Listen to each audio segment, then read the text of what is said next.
And the conspiracy for today, or the conspiracy theory for today, is CIA and AIDS. Let's start. Was HIV the scourge of world health for 2 decades, secretly invented by the CIA, the scourge of free people since 1950s? That's what a surprisingly virulent conspiracy theory holds, one that began almost as soon as the Centers for Disease Control, CDC, unveiled the cause of the mysterious gay cancer, cutting a swath through large urban centers. But unlike many of the more outlandish conspiracy theories of the 1980s and 90s, the idea of the US government had a hand in the creation of the AIDS virus is not based merely on unsourced accounts of incomprehensible arguments, but there were serious concerns early in the AIDS epidemic that the government was dragging its feet on research and treatment, and that the disease was most prevalent among the populations that white evangelical America had the most trouble with: homosexuals, drug users, and African Americans. And unlike many other conspiracy theories of the time, there one these one garnered attention far beyond the US and Western Europe.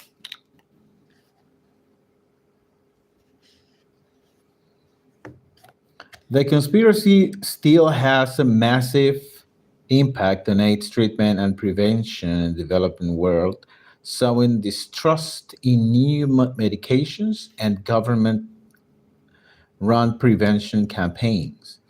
In South Africa, the United States' involvement to AIDS is such a given that nearly a third of gay men in Cape Town believe it. And in the US, a 2005 survey found that nearly 50% of black men think HIV was man made, and that a cure for the disease was being withheld from the poor so they could be used as medical guinea pigs. Where did these theories came from or come from? Where did these theories come from? Why would so many people believe that the US government created the and unleashed the weapon to cull certain parts of the population while simultaneously searching new treatments for it? A terrifying new disease requires new explanations. The conspiracy theory that the US created AIDS as a weapon has its origins in something that should be familiar to any follower of contemporary politics: Russian disinformation. And it started in 1983, before the origin of AIDS as caused by HIV had been scientifically confirmed. Seeking to play on the fears of both minority communities in the US and people in the developing world, the KGB began an organized campaign to make people think that the US had invented AIDS to cool those deemed to be undesirable. It began with an anonymous letter in a pro Soviet newspaper in India, supposedly from an American scientist claiming that AIDS had been bioengineered in the US Army's chemical weapons lab at Fort Detrick, Maryland in 1977 and 1978. More Soviet puppet media figures pushed the story out into African news outlets. And by 1987, it was being covered on the CBS Evening News. By that point, the American conspiracy theory community latched on it.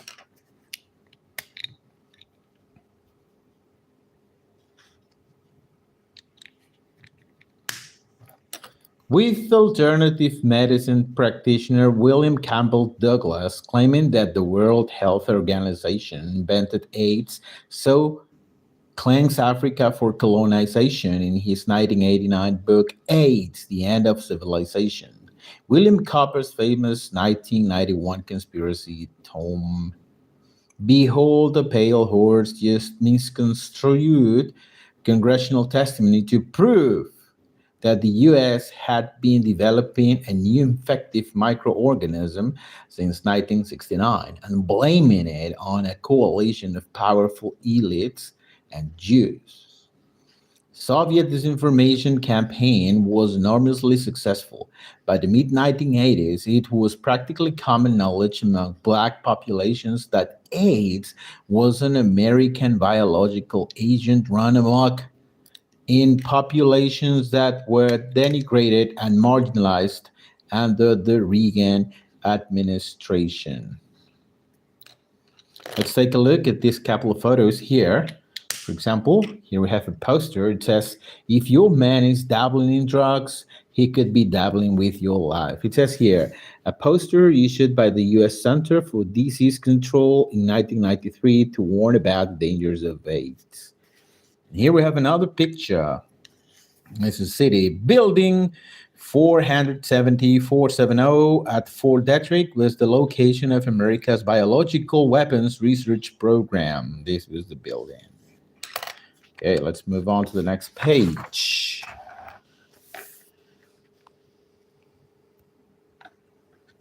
And the theory had celebrity adherents. Bill Cosby claimed in 1992 that if AIDS wasn't created to get rid of black folks, it sure likes us a lot. While Will Smith speculated that AIDS was possibly created as a result of biological warfare testing. Nations of Islam leader Louis Farrakhan claimed that new AIDS therapies like AZT were part of the conspiracy as well. African news and politics were full of accusations that the US and or white South African doctors were smearing condoms with HIV, using it to poison food and pollute rivers, and even testing new forms of the disease disguised as cures, causing a deep vein of suspicion against white doctors, their diseases, and their drugs smearing. Reason to be suspicious. While these seem like implausible plots full of assumed details, there are good reasons to be suspicious of the American government's role in medical research. In 1932, the Public Health Service began a 6-month experiment on African American men in rural Alabama to study syphilis, but it misled its subjects into giving informed consent and faked their treatments, lasting decades after a cure for syphilis was widely available. See pages 186 9. The lies went on for 40 years. At the same time, the CIA was experimenting with hallucinogenic drugs on mind control as part of the M Culture project, often on unwitting subjects. Unwitting subjects. Here we have a picture. It says it's a hospital. This looks like a hospital. William Campbell Douglas claimed that the World Health Organization was responsible for creating AIDS. Thanks to a harsh media spotlight and outreach from Congress, both of these illegal human experiments became public knowledge in the mid 1970s, only a few years before the first Soviet conspiracies about AIDS. It's not surprising that the African American community embraced these conspiracy theories. AIDS was first confirmed in 1981, but it took until 1985 for Ronald Reagan to acknowledge its existence.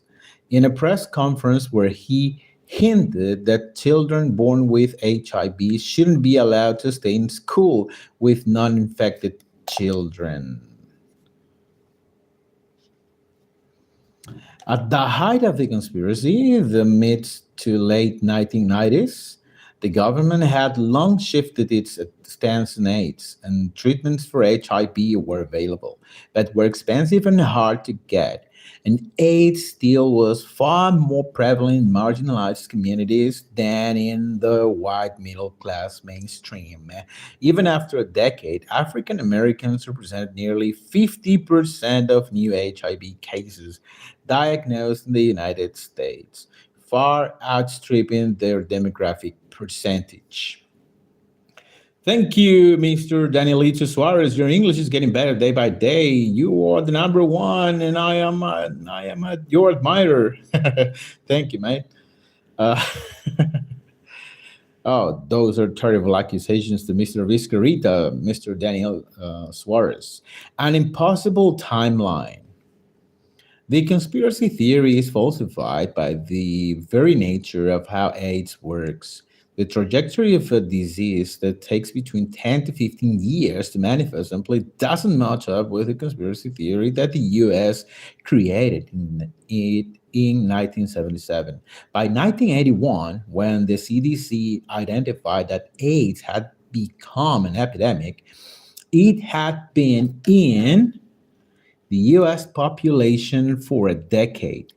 We know we now have a fairly well established chain of events for how it originated, starting with cross species transmission of the simian immunodeficiency virus from primates to humans, possibly as early as 1920s.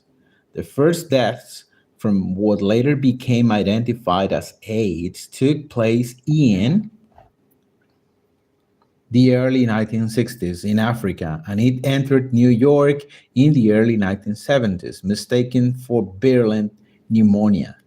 The epidemic was in full bloom when the conspiracy says it began. Beyond that, if AIDS was meant to purge gay men and drug users, it failed. There are now treatments for HIV that render it a chronic illness rather than a fatal disease, though it still requires a daily regimen of multiple expensive medications to control. And if the CIA did indeed invent AIDS, it didn't bother protecting its own agents very well. According to declassified documents, it wasn't until 1987 that the agency began alerting personnel in a high risk countries about the potential for contracting HIV from sexual encounters. And it didn't start testing prospective employees until later that year. By that point, the AIDS epidemic was already in full swing, likely claiming the lives of CIA agents as well as the population it was supposedly created to wipe out. Ultimately, the CIA creating AIDS is a plausible conspiracy theory, not because of its mechanics, but because of the people involved. And that's not in and of itself proof of a conspiracy. To finish this reading, thank you for the 2 likes. Here we have President Reagan, and the note says here Ronald Reagan is handed a report of the Presidential Commission on AIDS by James D. Watkins. Reagan did not acknowledge the existence of the disease until 1985, 4 years after it had been identified as an epidemic. And now we're going to switch our reading to philosophy. So let me put here my mark. Okay. And now let's switch to philosophy because we have a philosopher to talk about today. That's Mr. Theodor Adorno. Theodor Adorno. It says here, intelligence is a moral category. Theodor Adorno, 1903, 1969. So, in context, branch ethics. Approach Frankfurt School. Before him, first century CE, St. Paul writes about being a fool for Christ. 51450, the idea of the Holy Fool represents an alternative view of the world becomes popular throughout medieval Europe. 20th century, the global rise of differing forms of mass media communication raises new ethical questions. After Theodor Adorno, 1994, Portuguese neuroscientist Antonio Damasio publishes Descartes' Error, Emotion, Reason, and the Human Brain. 21st century, Slavoj Zizek explores the political, social, and ethical dimensions of popular culture. Okay, let's get into context. The idea of the Holy Fool has a long tradition in the West, dating all the way back to St. Paul's letter to the Corinthians, in which he asks his followers to be fools for Christ's sake. Throughout the Middle Ages, this idea was developed into the popular culture figure of the saint or sage who was foolish or lacked intelligence but was morally good or pure. In his book Minima Moralia, the German philosopher Theodor Adorno calls into question this long tradition. He is suspicious of attempts to, as he puts it, absolve and beatify the blockhead and wants to make the case that goodness involves our entire being, both our feeling and our understanding. The problem with the idea of the holy fool, Adorno says, is that it divides us into different parts, and in doing so makes us incapable of acting judiciously at all. In reality, judgment is measured by the extent to which we manage to make feeling and understanding cohere.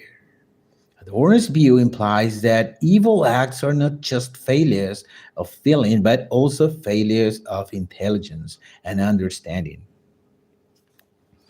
Adorno was a member of the Frankfurt School, a group of philosophers who were interested in the development of capitalism. He condemned forms of mass communication such as television and radio, claiming that these have led to the erosion of both intelligence and feeling, and to a decline in the ability to make moral choices and judgments. If we choose to switch off our brains by watching blockbuster movies, insofar as we can choose at all, given the prevailing cultural conditions in which we live, for Adorno, this is a moral choice, moral choice. Popular culture, he believes, not only makes us stupid, it also makes us unable to act morally. Here we have a beautiful map. It says here intelligence, and from here emotion. They all join in this box. It says both are needed for me to make judgments about what is right and wrong, intelligence and emotion. And then from here, it says, so to act morally, I need to be able to use my intelligence as well as my emotions. So, intelligence is a moral category.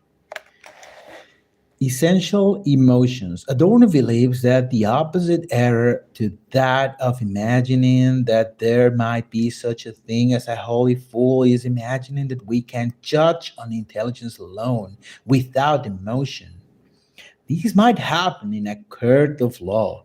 Judges have been known to instruct the jury to pull all emotion to one side so that they can come to a cool and measured decision. The power of judgment is measured by the cohesion of self, Theodor Adorno. But in Adorno's view, we can no more make wise judgments by abandoning emotion than we can by abandoning intelligence. When the last trace of emotion has been driven out of our thinking, Adorno writes, we are left with nothing to think about, and the idea that intelligence might benefit from the decay of the emotions is simply mistaken. For this reason, Adorno believes that the sciences, which are a form of knowledge that do not make reference to our emotions, have, like popular culture, had a dehumanizing effect upon us. Unexpectedly, it may in fact be the sciences that will ultimately demonstrate the wisdom of Adorno's central concerns about the severing of intelligence and feeling. Since the 1990s, scientists such as Antonio Damasio have studied emotions and the brain, providing increasing evidence of the many mechanisms by which emotions guide decision making. So, if we are to judge wisely, or even to judge at all, we must employ both emotion and intelligence. Here we have a picture. It says here, light-hearted television is inherently dangerous, says Adorno, because it distorts the world and imbues us with stereotypes and biases that we begin to take on as our own. This is the man, Theodor Adorno, born in 1903 in Frankfurt. Theodor Adorno's two passions from an early age were philosophy and music. His mother and aunt were both accomplished musicians. At university, Adorno studied musicology and philosophy, graduating in 1924. He had ambitions to be a composer, but setbacks in his musical career led him increasingly towards philosophy. One area in which Adorno's interests converged was in his criticism of the industries surrounding popular culture, demonstrated in his notorious essay on jazz, published in 1936. In 1938, during the rise of Nazism in Germany, Adorno emigrated to New York and then moved to Los Angeles, where he taught at the University of California. He returned to Germany after the end of the World War II and took up a professorship at Frankfurt. Adorno died at the age of 66 while on today in Switzerland in 19 while on holiday in Switzerland in 1969. Key works: 1949 Philosophy of New Music, 1951 Minima Moralia, 1966 Negative Dialectics, 1970 Aesthetic Theory. So here Mr. Theodor Adorno is going to say goodbye to you, and I will welcome you next time for a fruitful reading. Take care, guys. Thank you so much for watching. Oh, then Lito Suarez has last message here. I'm very proud of you, Dr. Gutierrez. Your English is almost as one Native American person, and you're the smart person. I know you're kidding, my friend, but thanks anyway. Thank you so much. See you next time.